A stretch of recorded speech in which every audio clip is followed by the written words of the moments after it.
Number one would be safety. And I can't find my notes. I'm so sorry. They were right there. The grand jury report for fire safe, number one would be that we implement the recommendations that came off of that 2 years ago. Number two would, again with safety, would be we need to address our roads. I would look at taxes again, and the new taxes that are coming, they all go into the general budget, and I don't know how that's going to be dispersed by priority to the areas that need it. There are so many needs right now, and we do know from the state, the governor's budget as well, we know that we are going to have some lean years coming. So we really need to sit down and have a long-term planning session and look at the financial situation we're going to be facing for the next 4 years. And do you have a third? Sorry, you said two. Oh, the third one is, and this is, I would reintroduce term limits to supervisors. Okay. I We'll really stop it there. And sorry, yeah. That's a good. It's strong. Okay. All right, so I have to be pithy. I'm going to jump right into it. I think cost of living is a huge thing that's impacting families all over the 5th District. One thing we could do is be supportive of childcare. So parental co-ops, childcare initiatives, there's a lot the county could do to make it possible for families to not have to spend an entire paycheck each month to take care of their children. It'll stop some of the exodus that we're seeing of young families, out of the 5th District, and I think that's important. I think road safety, there are tons of places I've been walking the district, connecting with people. Over and over I've heard our cities aren't walkable. It's dangerous for people. My children can't ride the bike down into town in Boulder Creek if I ever want to see them again, right? It's a real issue, and it's something we need to approach. So even though we can't fix all the roads at once, we can deal with safety. And the third thing would be awareness about fire mitigation. A lot of folks understand that there's something we can do about this, but they don't know what to do, and they don't know what the resources are. So transparency and communication from the county could make a huge difference and could make it so that a lot of us keep our homes when, not if, when the next fire comes through. 3 things in a minute. Okay. The first thing I probably would do is contact all of the folks that lost their homes in the fire, make a real survey, find how far did you get, why did you quit, what did you run into, and make sort of a profile of this and say, where are the problems? That hasn't been done. The county doesn't even know how many homes were lost. That's pretty scary after 4 years. That leads right into going into the planning, building, environmental health department and find out just why they can't get stuff done. I mean, dig down, start at the top and dig down.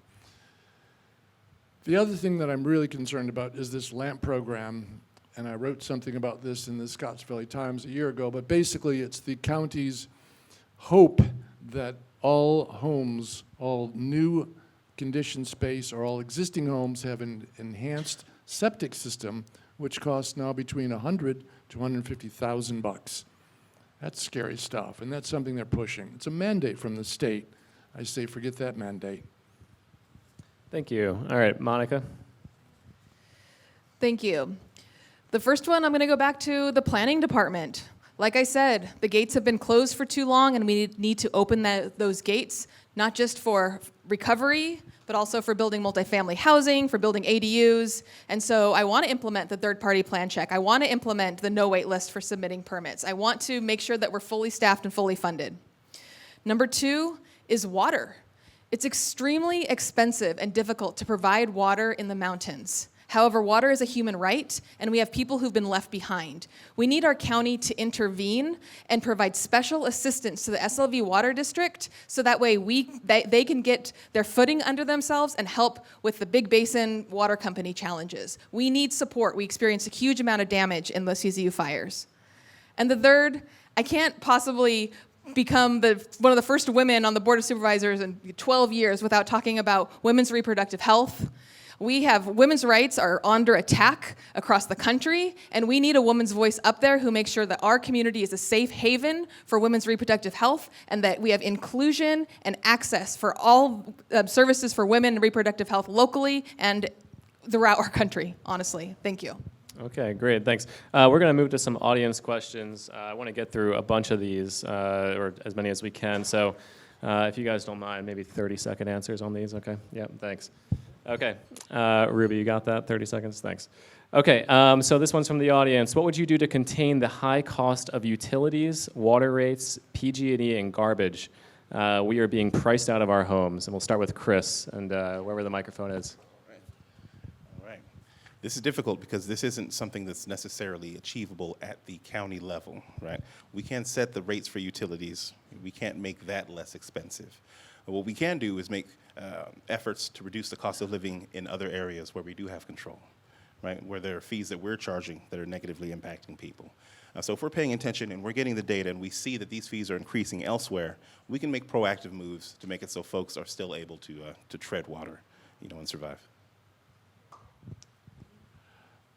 I don't know how to make PG&E rates lower, except I really don't.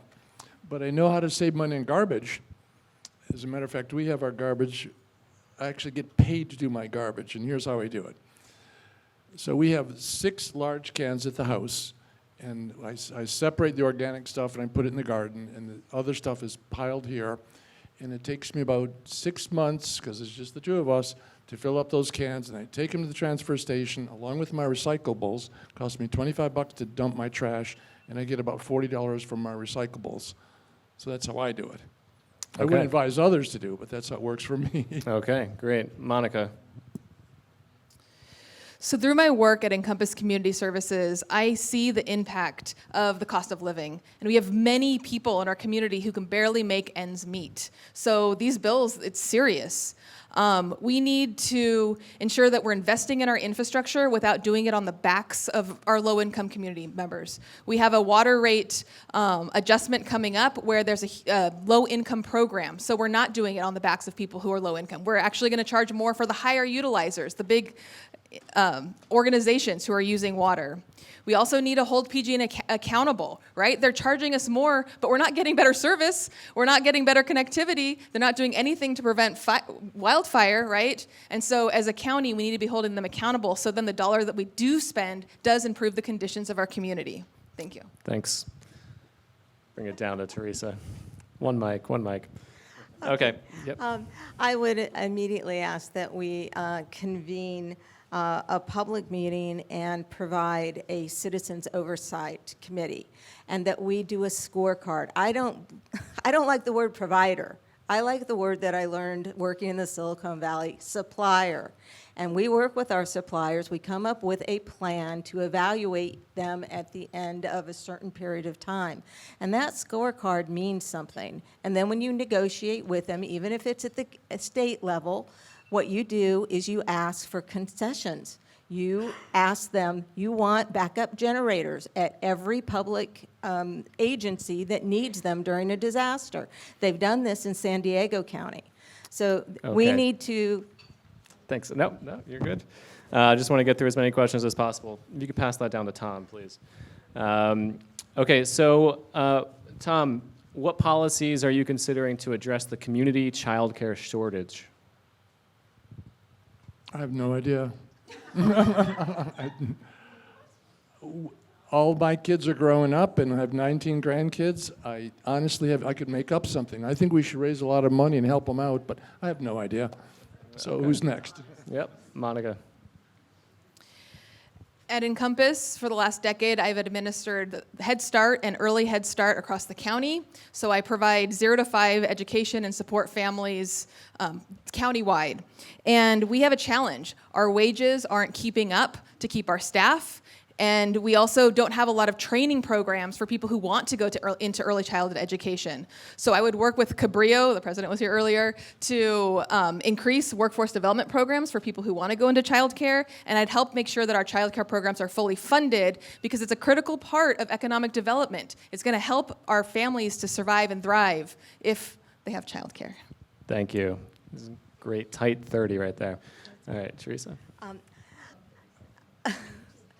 I sit on the Strong Start Council in Santa Clara County, and they have a program that I would partner with Susan Ellenberg, who is the president of the Santa Clara County Board of Supervisors, called Build the Future.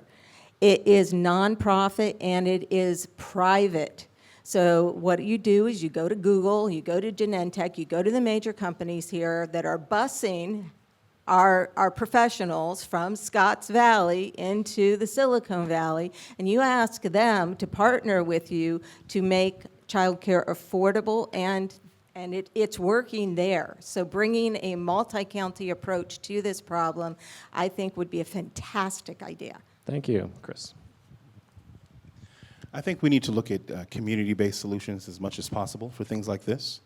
Sometimes it's hard to find funding and find programs like Head Start. They're not accessible for everyone who lives up in the mountains and who's putting their child through school either at home or through one of the alternative schools.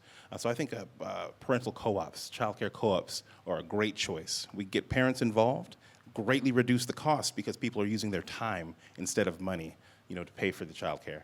And yeah, it's been successful in other places before, and I believe we should do things that work and not experiment if we don't have to. Okay, great. All right, we're going to move on to lightning round. I have to say a flip because it's Sure. important to our public. Sure.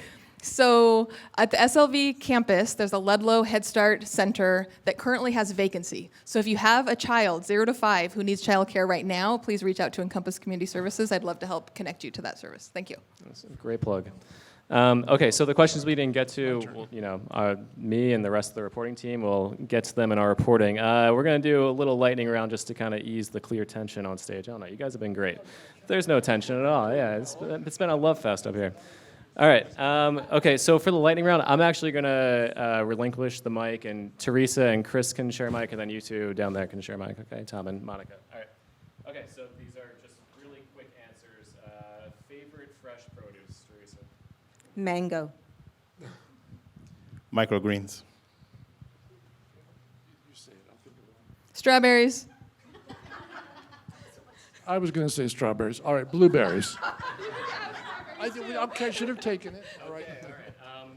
Favorite hike or scenic road in the county? Start with Chris. The Garden of Eden. If you live up in SLV, you know.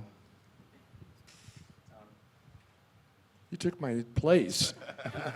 All right, so we like to walk along Pleasure. Myra, what's that place called where they surf? Pleasure Point. All right, great. Look at the surfers. Monica. I'm with you with Henry Cowell. I'm there almost every day. Great. Teresa. Natural bridges. Okay, we'll start with Tom here. What was your first paying job? Well, I was a self-employed muskrat trapper. We're going to leave that there. That's great. Monica. No, let me do that. You're going to like this. So this is when minimum wage was $25 an hour, and I lived out in a farm out in the rural area, and I trapped 25 cents an hour.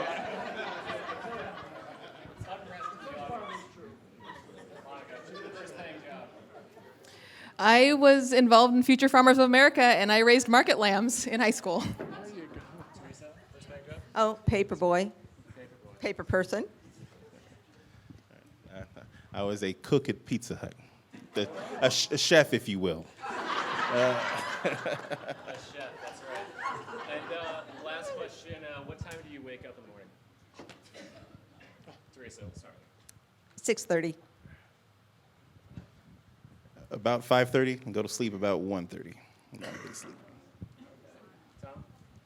I'm actually up at 5:30, incredibly enough.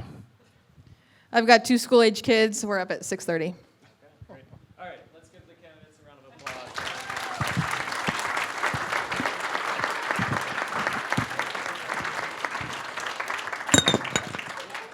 And thank you all for coming. That's it. Yeah.